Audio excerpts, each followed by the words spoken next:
यार मैं साजिद से पोशीदा बातें जो है ना वो सबके सामने नहीं करता। कभी आप मेरे साथ बैठिए, मैं आपको बताऊंगा कि मैं ऑफ द रिकॉर्ड उन लोगों को क्या क्या कहता हूँ जब भी मुझसे नाराज़ भी होते हैं। वो बाबू भाई आजकल मेरे बारे में क्या कह रहे हैं? बाबू भाई है ना, बाबू भाई वो वाले। हाँ बाबू भाई, ये डिफेंस नहीं है, ये शारे फैसल नहीं है। खुदारा वो जो पीआईबी का मेयर था ना, उसने जो इस शहर का हाल किया है ना, 2 मेयर आए थे पीआईबी से, तो छोड़ दीजिए इसको। 5 अगस्त 2019 को जो मोदी सरकार की जानिब से गैर अखलाकी, गैर कानूनी और अक़वाम मुत्तहिदा की जो करारदादें हैं, उनके ख़िलाफ़ एक यकतरफ़ा कार्रवाई की गई थी, जिसका बुनियादी टारगेट कश्मीर की मज़लूम आवाम के हक़ खुद इरादियत को पामाल करना है, उनका इस्तेहसाल करना है। उस हवाले से एक रैली मुनक्किद की गई, जिसमें आपने देखा कि केएमसी के सॉलिड वेस्ट के, हमारी कराची की इंतज़ामिया के एहलकारों ने, अफसरान ने बड़ी तादाद में शिरकत की, ताकि हम कराची की इंतज़ामिया की जानिब से, कराची की आवाम की जानिब से ये बावर करा सकें कि किस तरीके से कश्मीरी आवाम के साथ, अपने कश्मीरी भाई बहनों के साथ हम एक एक कराची वाला, एक एक पाकिस्तानी उनके साथ खड़ा है। और हम उनके यौम इस्तेहसाल के दिन मोदी सरकार की इस कार्रवाई को शर्मनाक करार देते हैं, उसकी जितनी मजम्मत कर सकते हैं वो मजम्मत करते हैं, और एक बार फिर इस बात को रीइंफोर्स करते हैं कि अक़वाम मुत्तहिदा की जो करारदाद है हक़ खुद रायदही के हवाले से, प्लेबिसाइड के हवाले से, उन करारदादों को पूरा करना भारतीय सरकार की जिम्मेदारी है। और जब तक वो उस करारदाद को पामाल करते रहेंगे, उसको फॉलो नहीं करेंगे, मैं समझता हूँ वो अक़वाम मुत्तहिदा के क़वानीन को वायलेट कर रहे हैं। और अक़वाम मुत्तहिदा को ये ज़ोर देना चाहूँगा, इंटरनेशनल कमेटी ऑफ नेशंस को इस बात पर ज़ोर देना चाहूँगा कि उन्होंने अपना किरदार अदा करना चाहिए कि किस तरीके से कश्मीरी आवाम के साथ जुल्म व बर्बरियत नरेंद्र मोदी की सरकार की जानिब से चली आ रही है।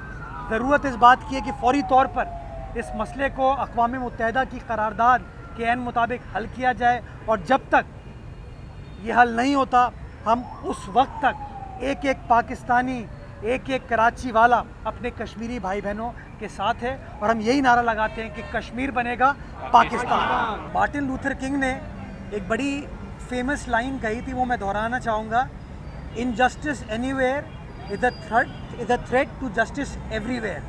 जब किसी एक जगह पर आप इंसाफ को फॉलो नहीं करेंगे, उसूलों को फॉलो नहीं करेंगे, लोगों को इंसाफ मुहैया नहीं करेंगे, तो गलत मिसाल कायम होगी और हर जगह के लिए वो ख़तरा लाहक करती है। और यही हुआ कि आपने कश्मीर की आवाम के साथ ज़्यादती की, उनको उनका हक़ नहीं दिया।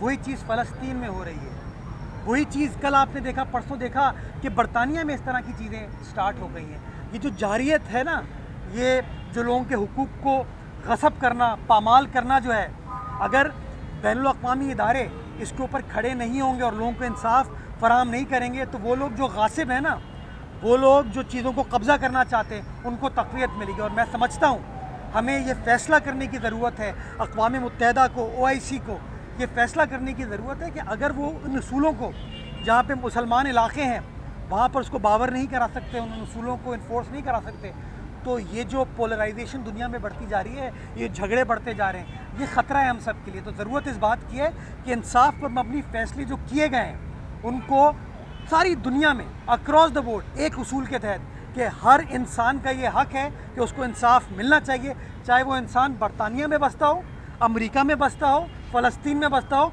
या कश्मीर में बसता हो, हर किसी को वो इंसाफ मिलना चाहिए। और जब तक वो इंसाफ नहीं मिलेगा, हम जैसे जो उसूल पसंद कौमें हैं वो उन मजलूमों के साथ हमेशा खड़ी रहेंगी। यार ये बड़ी आपने अच्छी इस्तिलाह दी है, मुस्बित यू टर्न। हाँ अच्छा, यू टर्न की ख़ास बात ये है कि कोई गारंटी नहीं होती कि आज यू टर्न ले लिया तो फुल स्टॉप लग गया, कल फिर यू टर्न नहीं होगा। प्रॉब्लम ही ये है कि एक दिन एक बात की जाती है, दूसरे दिन दूसरी बात की जाती है, तीसरे दिन तीसरी बात की जाती है। मैं बहैसियत सियासी कारकुन के तौर पर ये समझता हूँ कि जो पाकिस्तान जिस मोड़ से गुज़र रहा है, हमें ज़िम्मेदारी का और बुर्दबारी का सबूत देने की ज़रूरत है। इस वक्त जो सबसे बड़ा चैलेंज है पाकिस्तान को दरपेश, वो चैलेंज है कि हमें पॉलिटिकल सर्टेनिटी क्रिएट करनी है, जिस पॉलिटिकल सर्टेनिटी की वजह से इकोनॉमिक सर्टेनिटी आएगी।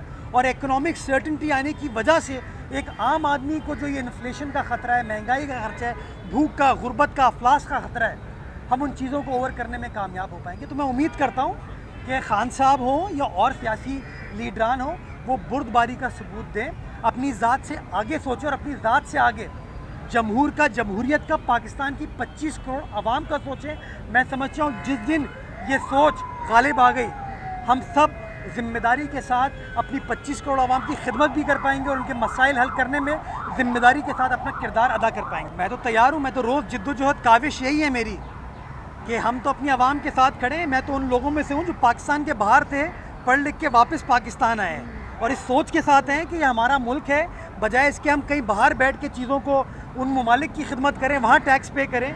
हमें अपने मुल्क में, अपनी कौम की, अपने मुल्क की, अपनी रियासत की, अपनी आवाम की खिदमत करनी चाहिए। हमें इस मेंटालिटी को फ़रोग़ देना होगा कि बजाय इसके कि हम दूसरों की खिदमत करें, अगर हम एक दूसरे की खिदमत करना शुरू कर देना तो यकीन जाने इससे अच्छा मुल्क नहीं है, इससे खूबसूरत मुल्क नहीं है, इससे बेहतर कौम नहीं है।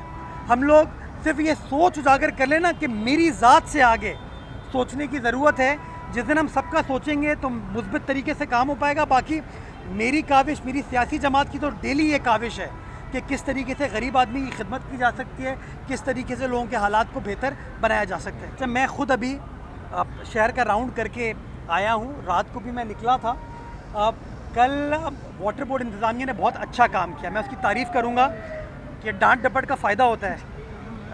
मेरा ब्लड प्रेशर ज़रूर बढ़ा, थोड़ा सा मुझे नुकसान हो गया, लेकिन वाटर बोर्ड की इंतज़ामिया ने बहुत अच्छे तरीके से काम किया। उनके लोग बाहर निकले हुए थे, जिसके लिए मैं उनकी तारीफ़ करना चाहूँगा और उनको मज़ीद बकअप करना चाहूँगा कि और इसी तरीके से काम करें ताकि मामला हल हो सकें। सुबह मैं सॉलिड वेस्ट के साथ निकला ताकि जो सड़कों के कोनों पर पानी खड़ा हुआ है या कचरा है, उसकी भी ब्रशिंग करके हम सफाई कर सकें। तो इंशाल्लाह कोशिश कर रहे हैं कि जो भी चीज़ें हैं उन चीज़ों को ठीक करें, बेहतर बनाएं और जो आवाम की खिदमत कर सकते हैं वो खिदमत करें। मुस्बित चीज़ ये है कि शहर की मेजर आर्टरीज़ क्लियर हैं, वहाँ कोई मसला नहीं है और जहाँ कहीं कोई मसला आता है तो इंतज़ामिया मुतहरिक तरीके से काम करती है। अंदरूनी गली मोहल्ले की सड़कों में प्रॉब्लम है और कल जब वज़ीर आला सिंध के साथ मीटिंग हुई थी तो मैंने वज़ीर आला सिंध को भी और वज़ीर बल्दियात को ये बात कही कि सर शहर की मेजर आर्टरीज़ तो क्लियर रहती हैं, जो अंदरूनी शहर है, अंदरूनी गलियाँ हैं, हमें उसके अंदर निज़ाम को बेहतर बनाने की ज़रूरत है। मैं समझता हूँ टाउन्स को थोड़ा सा अपनी परफॉर्मेंस को बेहतर करने की ज़रूरत है। जो मुझे आप दोस्तों के ज़रिए पता चलता है कि हर टाउन वाला ये कहते हैं मेरे पास इख्तियारात नहीं है, तो मैं समझता हूँ हमें सोच को ख़त्म करके आगे बढ़ने की ज़रूरत है। जो इख्तियार है उस इख्तियार को इस्तेमाल करें और आवाम की फलाह बहबूद के लिए इस्तेमाल करें। KMC, solid waste, water board तो अपना किरदार अदा कर रहे हैं। अगर टाउन्स हमारी मदद करेंगे, मिलकर काम करेंगे तो और ज़्यादा बेहतर तरीके से हम लोगों के मसाइल को हल करने में कामयाब हो पाएंगे। जैसे कितनी इंटरेस्टिंग चीज़ है कि एक ही सवाल में आपने बैनुल अक़वामी हालात, ताल्लुकात, फ़ॉरेन पॉलिसी को लेके आप बल्दियाती और सेवरेज के मूड पर आ गए।